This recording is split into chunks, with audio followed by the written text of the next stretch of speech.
तो वहीं बीजेपी प्रदेश अध्यक्ष संजय जायसवाल ने एक बार फिर से जेडीयू पर निशाना साधा। उन्होंने अपने सोशल मीडिया पर लिखे गए पोस्ट के माध्यम से जेडीयू को नसीहत दी है। संजय जायसवाल ने लिखा है कि चलिए, माननीय जी को यह समझ आ गया कि एनडीए गठबंधन का निर्णय केंद्र द्वारा है और बिल्कुल मजबूत है, इसलिए हम सभी को साथ चलना चाहिए। फिर बार बार महोदय मुझे और केंद्रीय नेतृत्व को टैग कर ना जाने क्यों प्रश्न करते हैं। एनडीए गठबंधन को मजबूत रखने के लिए हम सभी को मर्यादाओं का ख्याल रखना चाहिए। यह एक तरफा अब नहीं चलेगा। उन्होंने जेडीयू को नसीहत देते हुए लिखा है कि इस मर्यादा की पहली शर्त है कि देश के प्रधानमंत्री ने से ट्विटर ना खेले। प्रधानमंत्री जी प्रत्येक बीजेपी कार्यकर्ता के गौरव भी हैं और अभिमान भी। उनकी अगर कोई बात कहनी है तो बिल्कुल सीधी बातचीत होनी चाहिए। ट्विटर खेलकर अगर उन पर सवाल करेंगे तो बिहार के 76 लाख बीजेपी कार्यकर्ता इसका जवाब देना अच्छे से जानते हैं। उन्होंने लिखा है कि हम कतई नहीं चाहते कि 2005 के पहले का बिहार एक बार फिर बने। संजय जायसवाल ने यह भी कहा कि अब एक ऐसा उदाहरण दे जिसमें किसी विवादास्पद बयान के लिए किसी व्यक्ति का अवार्ड छीन लिया गया हो।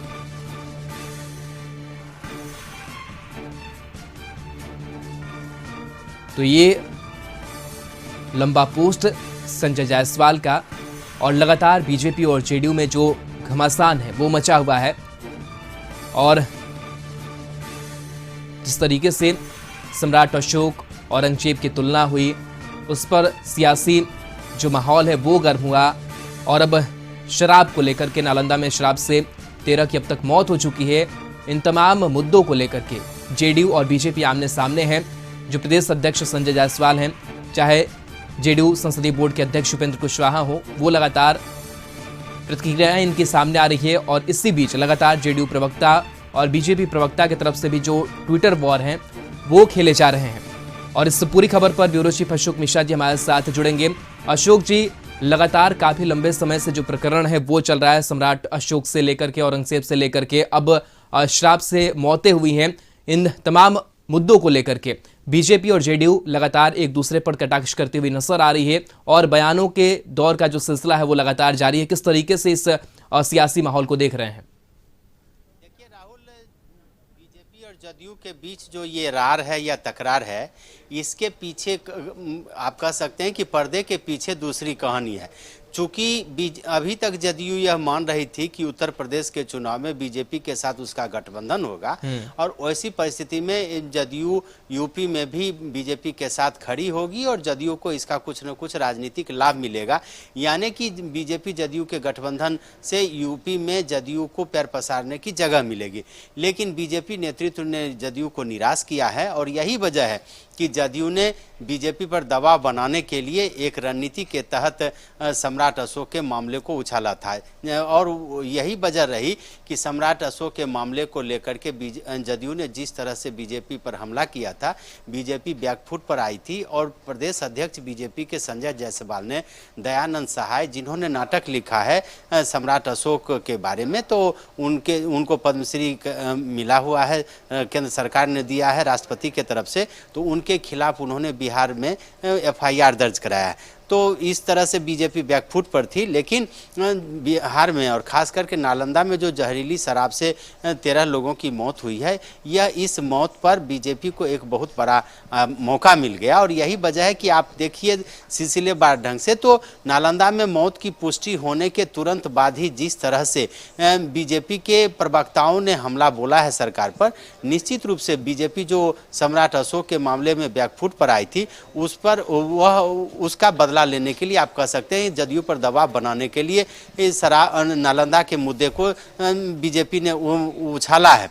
और यही वजह रही कि छोटे प्रवक्ता हों या बड़े प्रवक्ता हों या प्रदेश अध्यक्ष हों, इन सबों ने नालंदा जहरीली शराब मौत मामले को लेकर के राज्य सरकार को ही, यानी कि अपनी ही सरकार को कटघरे में खड़ा किया।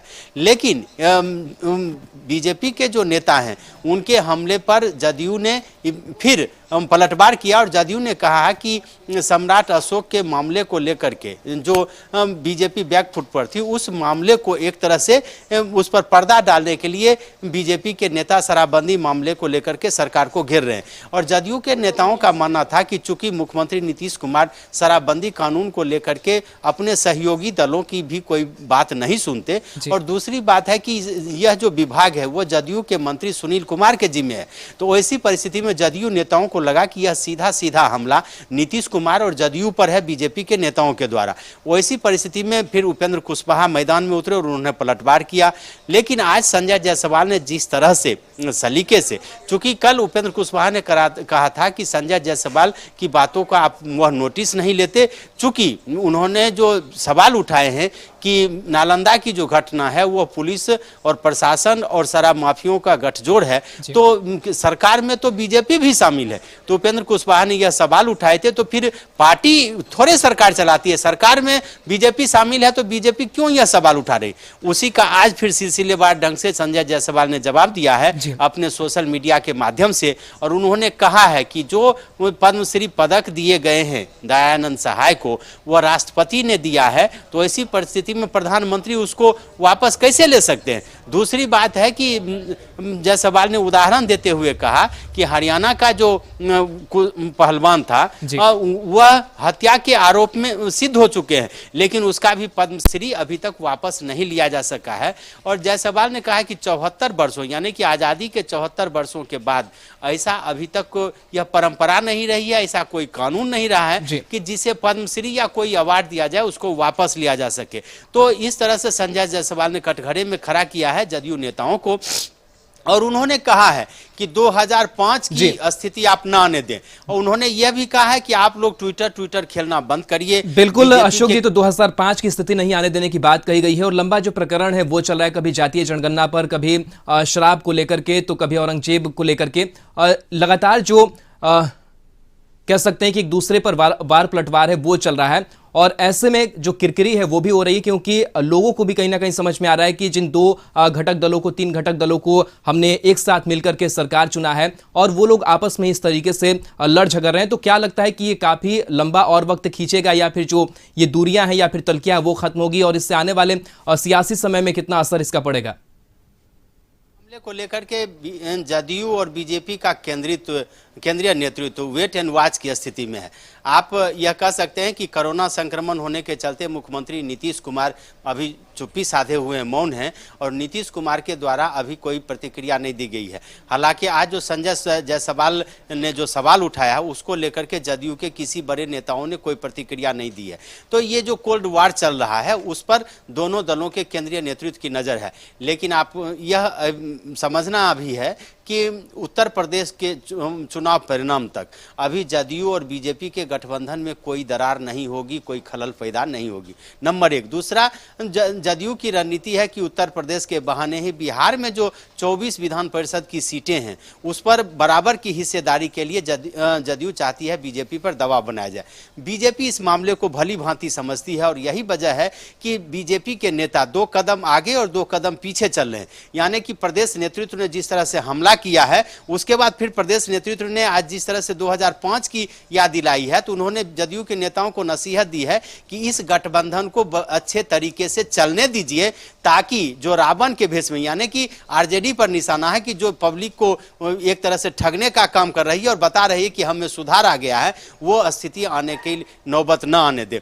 तो ऐसी परिस्थिति में आप कह सकते हैं कि राजनीति में ये खेल चलता रहेगा। लेकिन इतना जरूर कह सकते हैं कि नालंदा में जहरीली शराब के मामले को लेकर के जो किरकिरी हुई है वह विपक्ष के द्वारा कम, और उस जदयू और खास करके नीतीश सरकार के सहयोगी दलों के द्वारा ज्यादा हुई है। अब देखना है कि दोनों का केंद्रीय नेतृत्व इस पर क्या निर्णय लेता है। फिलहाल आप कह सकते हैं कि खरमास भले बीत गया हो, लेकिन अभी एनडीए घटक दलों का खरमास अभी भी बरकरार है।